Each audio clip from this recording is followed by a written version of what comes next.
here early in what's going to be a very hectic year, I'm sure, because this is an extraordinary book. I would say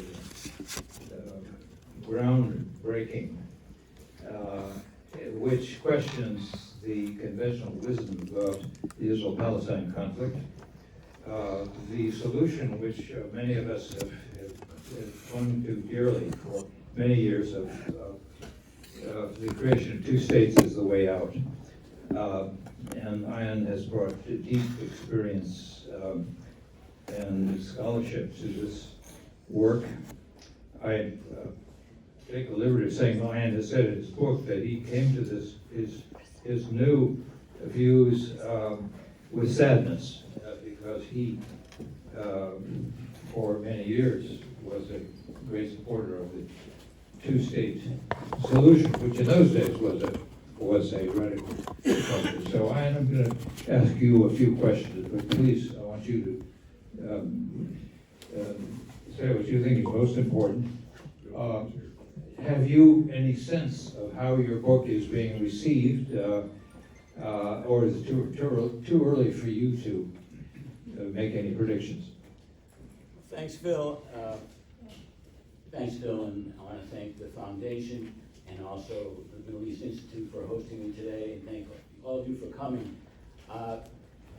I haven't had reviews except for one, if you call it a review, let's say the Scholars for Peace in the Middle East, which is one of the groups that I mentioned in the book, the vigilante groups that are, there was a review of me, and we had a little nice response on Twitter.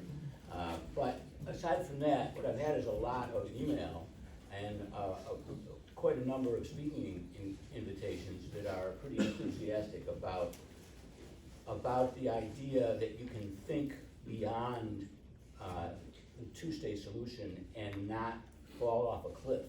That you can actually trade, what I used to say, trade boredom for a little more anxiety and eventually get to something that is satisfying. It is, so I'll just say a little bit about, some of you may not know where I come from or how this happened, this trajectory, this book, before we start a substantive conversation.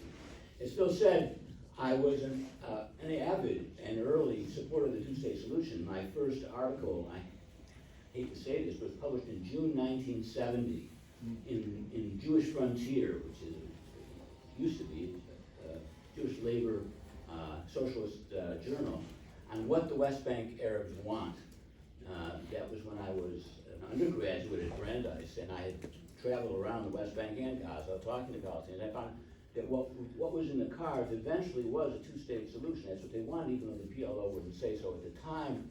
And starting in 1971, when I was a graduate student at Berkeley, I actually founded an organization before Brei'Ra called Yesh Brei'Ra, which means there is an alternative, as opposed to Ein Brei'Ra. There is no alternative. And the alternative we suggested in a petition campaign among Jews throughout the world, but only among Jews, because we didn't want to hang dirty laundry out with a goyim could, that there should be an end to settlement and a non-belligerent Palestinian state living in peace beside Israel in the West Bank and the Gaza Strip. This petition got over 400 signatures of Jewish activists from all over the world, which was not easy to do. And I was very commonly called an anti-Semite at that time because I supported the two-state solution. Now I am called that, but because I don't support it. So, as I quote Leonard Cohen at the beginning of this book, it sounded like the truth. It seemed the better way. It sounded like the truth, but it's not the truth today. And that fact was very hard for me to accept. And I didn't accept it until I absolutely had to. And the reason I had to is I was so bored and so frustrated with the problems that I was used to spending all my time talking about and thinking about, and all I could see was another settlement. Oh no, this is going to close this door. Oh, how come the United States is not conducting an effective peace initiative? Why aren't they even starting it? Oh no, they've appointed so-and-so to this post. Don't they know that he's just a shill for the lobby? oh no, how can we, but it still might be possible, over and over, and finally I said, I'm not saying anything interesting to myself or anyone else. So that's when I realized that I was caught inside a degenerative research program, which is a fancy way of saying that the assumptions that had guided and structured my thinking and those of my interlocutors for decades were no longer valid. That's just the way it is. They were valid at one time, and there was a real chance for a viable two-state solution in the 80s and 90s, but not anymore. And the question, therefore, is what are the implications of that? What's the implications even of not adjusting yourself or not finding another way of pursuing something that you and others know, or let's say pursuing something that is not possible to attain? How does that expose you to being played by a sucker for those who want no real change but to slide into apartheid without saying it's apartheid, which is even worse than apartheid, because there's no target. So anyway,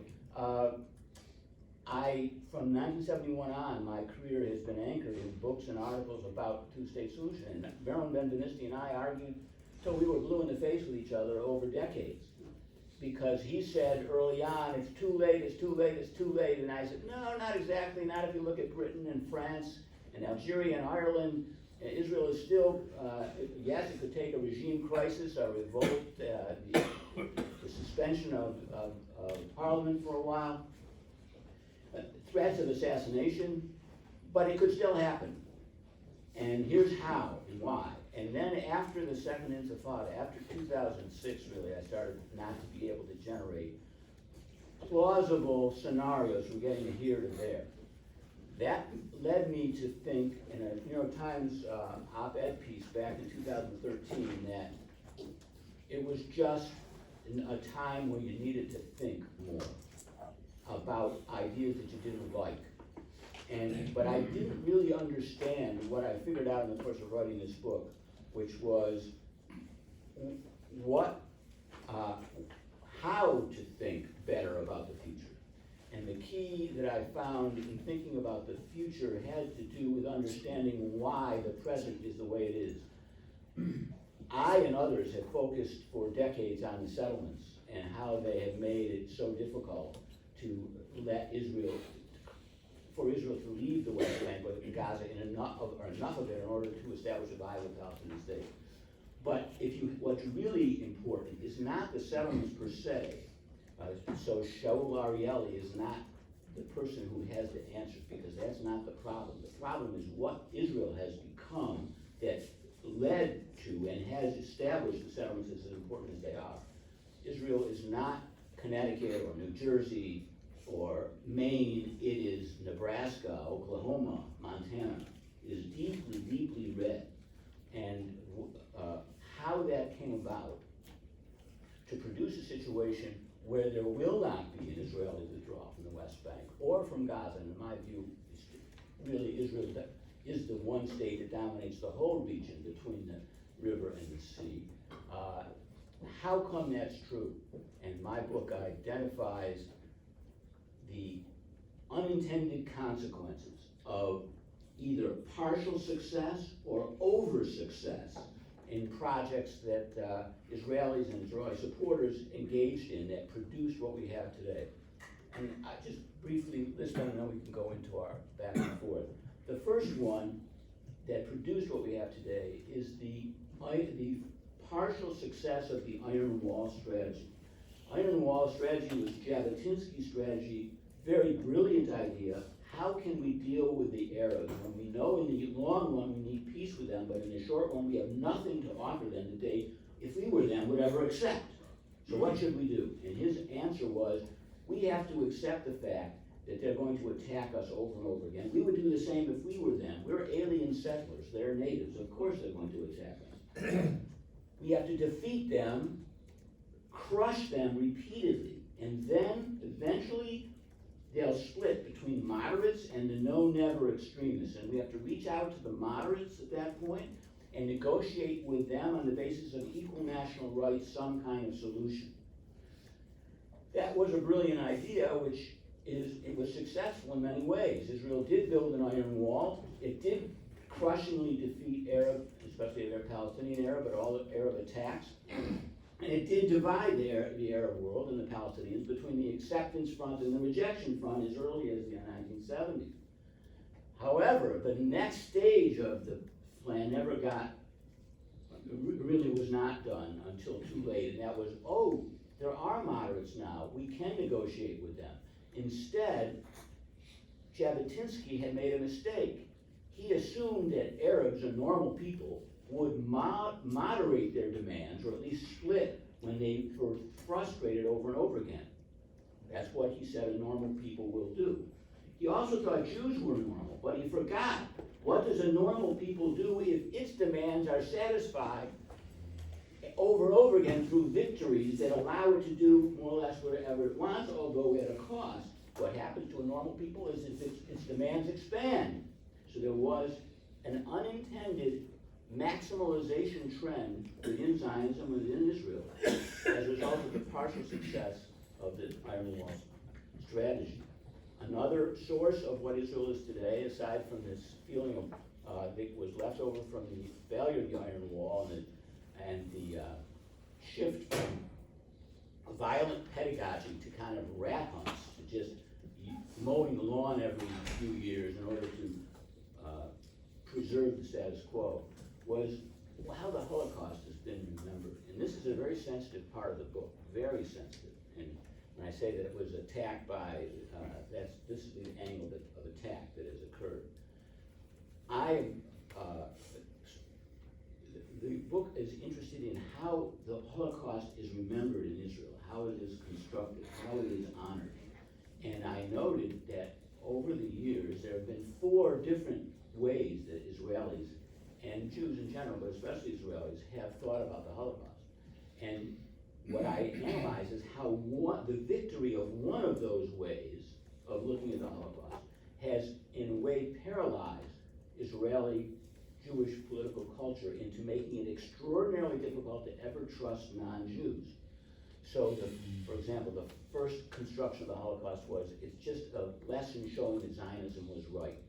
Because we told them that we were going to get slaughtered in Europe, you have to leave. And it was only the Zionists, so the argument goes, who fought in the ghettos. They're the ones who knew what was what. And we are different from them who were killed.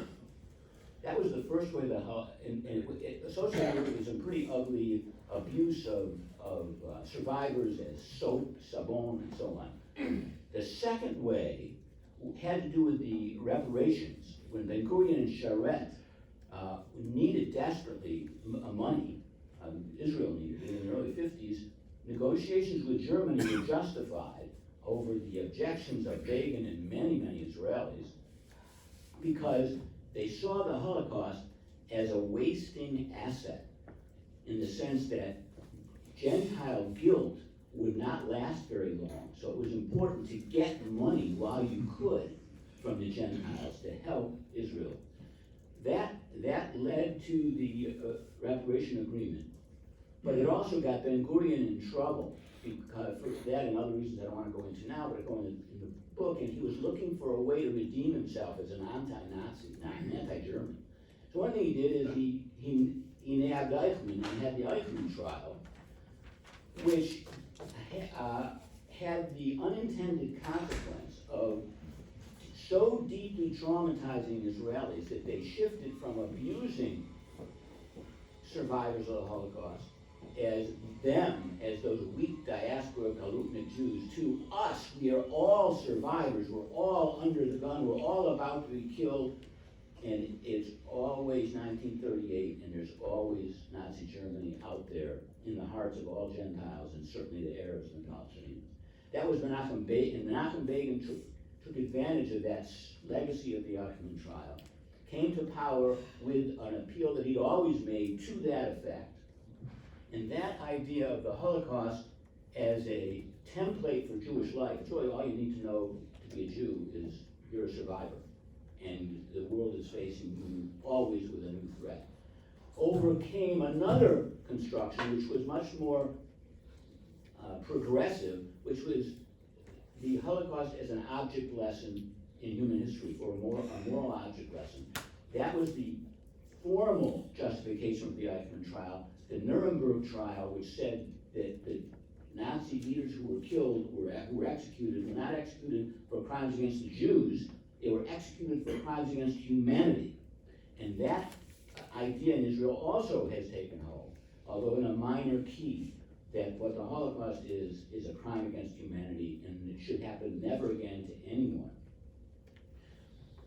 But what won out, and what is still down and overwhelmingly, as I show, is this Holocaust, what I call Holocaustia, a political culture so filled with hyperlinks in the minds of Israelis between almost any ordinary object in the Holocaust: trains, showers, trucks, carbon monoxide, smokestacks. They all triggered the same kinds of things. The third unintended consequence that led to what we have today in Israel is the Israel lobby. The strength of the Israel lobby in the United States. I'm not blaming anyone, evangelicals or Jews, for a powerful lobby. Blame the founders. They set up a system in which lobbies are supposed to fight like hell for what they want and give no quarter to their enemies, because their opponents or give no quarter to them, and in general that'll hold everything in check. But Washington, in this very well addressed, said the one thing this won't work is if you've got a foreign attachment, a passionate attachment or hatred of another country, because there won't be a domestic lobby opposed countervailing force. That fact about the Israel lobby has allowed it to grow grotesquely in influence, so that the one thing, so it holds a veto, and has held a veto over decades, over American foreign policy, when it starts to might get effective. What that has done, which I show in my book, and hasn't been thought about clearly as far as I can see before, the unintended consequence of that was to radically shift Israeli democracy to the right. Because what it did is it destroyed the careers of moderate politicians like Yossi Sarid or Shlomo Ben Ami or Shulamit Aloni or Yossi Beilin, who might have come to power, but they depended on the United States to play the role that was the logical, realistic role that it should play. And their predictions that it would, and that Israel would not be able to have its cake and eat it too, take the West Bank and be honored with American aid and political support throughout the world, they were wrong every single time. And what you had instead were politicians who learned that they could get votes easily by saying that Israel could both keep the territories, have an extremely tough stand towards the Arabs, and not lose the support of the United States. So it had the effect of, while the lobby, those who built it, had in mind, we don't want another Holocaust situation. This time we're going to take the gloves off, fight to protect the Jewish state. They didn't necessarily want to protect the Jewish state of the sort that it became, but that was the unintended consequence of the abundant power of the lobby. That's where we are. And that's why the two-state solutions, a negotiated route to it, is not available. Not just the settlements, it's what's built into the Israeli state.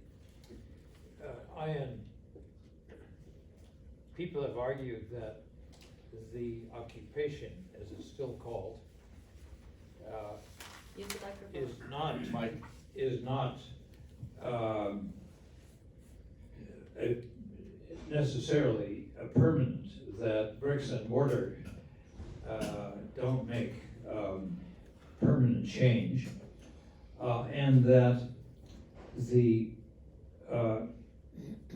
policy of the United States and the Western world, out of sympathy, respect, and goodwill toward Israel, has hurt Israel very badly by giving it a sense of omnipotence and achieving things that are historically anomalous and have failed other states in the past. Is it too late, and is the American system so rigid the way it was designed that international diplomacy is not going to be the factor that will change, that the U.S. can and other states can, for the first time, adopt a really helpful policy toward resolving the conflict by distancing themselves somewhat from Israel and using their massive potential influence, wealth, and resources to put the genie back in the bottle. Is that just a fantasy at this stage? So you asked actually many questions right there. I'm going to zip through a few of them, and we can get to others in the question and answer period or the discussion period. Occupation. There's actually two ways for occupations to end. If what you mean by an occupation is that one state controls something that's not part of that state and dominates it under international law or just by sheer force. Let's call that occupation. There are two ways for that to end. One is the tie is broken and the subordinated entity is now not subordinated but independent. That's one way for it to end. The other way for it to end is for that to be integrated into the state. So now it's all one entity. That also ends occupation. The United States, after the Union conquered the South and occupied it, and it was occupied territory, the occupation ended by integrating the South into the North, into the state run by the North. So, so from my point of view, you have to remember that there are two ways to end occupation. But the other point is that although, as I was talking to Mr. Small earlier, there is a theoretical way in which the Israeli Supreme Court still holds that the West Bank is held by Israel under the, insofar as the settlements there, for example, are legal under the Hague regulations of 1907 only if they're declared not to be permanent. So the Shamir government in 1983, I think, had to go into court and in court say they are not permanent. Then it went outside the court and said, I didn't mean it, they are permanent. But inside the court they had to say, now if that still matters, which I don't think politically it does matter, it certainly doesn't apply anymore to Gaza, and it doesn't apply to much of the West Bank. And if you look at the practice of Israeli courts and Israeli law, employment law as it's enforced in the West Bank as opposed to on this side, on the eastern side of the western side of the Green Line, nobody can tell the difference anymore. Nobody can tell the difference. However, what I want is a gestalt change that you should all engage in. Instead of trying to see in your mind's eye, there's the Green Line Israel, and there's Gaza, and there's the West Bank. Think of it as the Israeli government does when it draws its maps. Go online and look at the maps, or on the tourist maps, and think, here's a state that rules different parts of the country and different populations in those parts of the country according to different rules. So the rules it uses to rule Jews living in the Galilee are slightly different than those it uses to rule Jews living in the West Bank. Those it uses to rules it uses to rule Arabs in the Galilee are different from those it uses to rule Arabs in East Jerusalem. And the rules it uses to rule Arabs in the West Bank are different from the ones it uses to rule Arabs in East Jerusalem. And the rules it uses to rule Arabs in Gaza are also very different. But that's not so unusual. States all over the world use different rules. Non-democratic states. And that's what you have. You have a non-democratic state. There's democratic elements in it, just as there were democratic elements in apartheid South Africa. Maybe there are more in Israel, but that's only elements. But a state that rules all the population from the river to the sea, and according to the IDF, the Israel Army, there are more Arabs than Jews in that area. Arabs aren't a majority because there are about 480,000 non-Jewish non-Arabs. So, but Arabs are a plurality from the sea to the river. That is the reality that we have. And moving forward, the United States, to get to that question, I used to argue against so many of my friends who were diplomats, and you'll remember many of them because Phil and I were under harness at the same time, never saw an opportunity to negotiate they didn't love. I, however, as a political scientist, saw that sometimes not negotiating is the better choice because it frees you to say the truth and not protect phony opportunities at the expense of allowing the adversary or the opponent, the other side of the table, to entrench things you don't want. All right, that's a long story. At some points in the past, I also thought the United States should withdraw in order to incubate a better political situation in Israel and among the Palestinians for a two-state solution. Now, since I don't think those can be incubated, for the reasons I adumbrated briefly, it's still the fact that the United States can make a tremendous contribution, but only by joining this Gestalt switch. Look at the problem not as a problem of peace between Israelis and Palestinians, which is a problem, but that goes hand